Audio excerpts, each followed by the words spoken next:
Hi everyone, it's Cathy Zielske. Welcome back to my YouTube channel.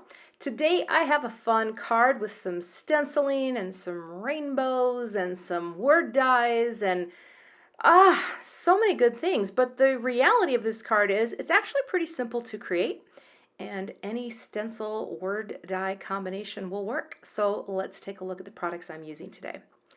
This is starting out with some brand new releases from Simon Says Stamp.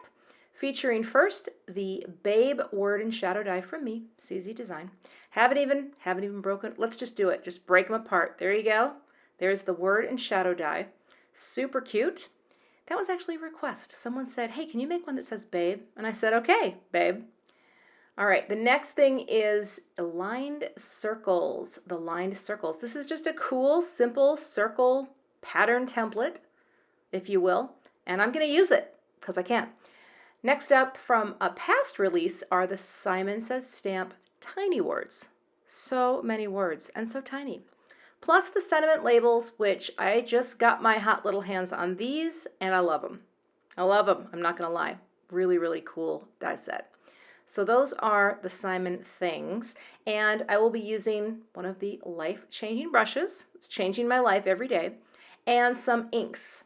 Today I've got Distress Inks in Worn Lipstick, Spiced Marmalade, Squeezed Lemonade, the lovely Twisted Citron, a little bit of the Peacock Feathers, and the Seedless Preserves. And I don't end up using either of those. Just want a change on the fly. I could do that. Adhesives, Connect Glues, Scrapbook adhesives. I've got a little fun foam and some thin foam squares as well. I have a little Versamark ink and some white embossing powder from Brutus Monroe. And also, a card would not be complete without my Misty. So I'll be just doing one simple stamping thing with that and some other products, which I will also mention now. Cardstock. Today I'm using some Gina K Designs cardstock and a little bit of Lawn Fawn Black Licorice, and this is Sea Glass in that blue color. Just some basic colors. And here's what I'm going to do. I'm going to go ahead and tape the stencil down. I can't say the word. Tape the stencil down. Have to tape it down. And what I want to do is I want to get it centered right in the squares or the circles. I know shapes. I've already trimmed my panel down, and I will list the measurement below because my brain not going to work right now with math. But I'm taping it in place, flipping it over, and here we go. This brush is really easy to use. I'm tapping a little off and just coming in at an angle with a tiny bit of overlap. Not a ton of overlap because I'm not really a master of getting that color to color change blend, but I'm working on it. I'm working on it. I'm going to get, I'm going to get better. I'm getting better. I'm having fun. So really, can you put a price on fun? Well, you actually can if you're going to buy this stuff. But anyway, I changed my mind and I brought in tumbled glass at the end because I remembered, wait a minute, tumbled glass goes really well with the sea glass cardstock from Gina K. So I changed my mind on the fly because I can do that. I can change my mind anytime. All right, there it is. There's my little stenciled background. I think it's cute. Now off camera, I die cut my shadow and 3 word layers from this Babe set. Gonna glue them all with the spray adhesive because that stuff is awesome and it's so quick to get a complete quick coating on your die cut. Get one stacked. I'm getting better at this too. It used to take me a lot longer to but I'm less shaky. I'm more confident in my stacking of die cuts. So getting those 3 together, and this is Gina's heavier weight cardstock that I'm using. And now adding some spray adhesive to the back of that and just putting that right onto the shadow layer. Now I want to show you something on the die shadow layer. There's like a little notch that holds the E together. And that's just part of how I had to set up the die based on parameters for creating dies. And if you want, you can cut that out. I also like to get some of the little threads, how your dies have like threads that seem to hang of paper. Yeah. Scrape those off, but here I'm just going to snip with some sharp little scissors, and just like that, I just removed the little connector. Now for the tiny words.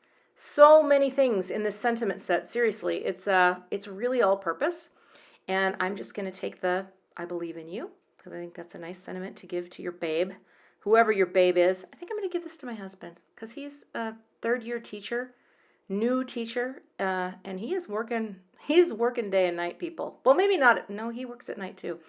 Teachers, I salute you. That's all I'm going to say. I had no idea.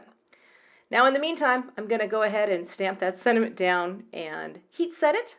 Just got that white powder, so I have a simple little I believe in you.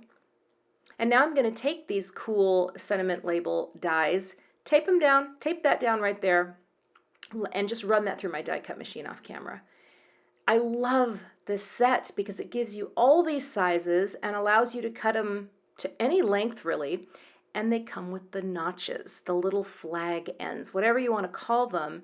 You can notch out the ends of your banner as well. So I ran that through the die cut machine as well, and I think that's really cute, just so cute. Now I've put a little bit of thin foam squares that I cut in half on the back of that banner. Just brought in the old T-square to help with the lining up, because I want that babe to be right in the middle, and I want that banner to split the circles. Just going to flip it over and cut off the excess. And now I'm going to go ahead and add some fun foam. Now I like to do fun foam like this. I use scrapbook adhesives, this really sticky tape, to put the foam to the card panel. And then I like to use liquid adhesive like Gina K Connect glue to add that fun foam panel to the card base, because that allows a little bit of playtime to get it right in the right place, especially if you're doing like this, where you have a little bit of framing margin space all around the card. Connect glue is also great for adding sentiments. So I'm just putting it on the back of the babe and popping that on. And it's also great for bling and adhesive or sequins and things like that. Get the Connect glue out. The nice thing is, much like glossy accents, it dries clear and it's a really strong adhesive. So you just put a little dollop down, take that sequin or bling or whatever thing you're going to glue down, just pop it down, and voila. I like to have a couple different things in hand because the jewel picker is great, but I swear my sequins always stick to it. So I always need to have 2 tools in hand for sequins. But that is my simple card. I think it's actually pretty easy. Gives you a chance to do a little rainbow stenciling, a little die cutting, and the end result is a very simple card that I think is very appropriate for the babe in your life. So I appreciate you watching today. I hope you come back again. I would love to have you become a subscriber, and I'll see you back here again with another card project soon.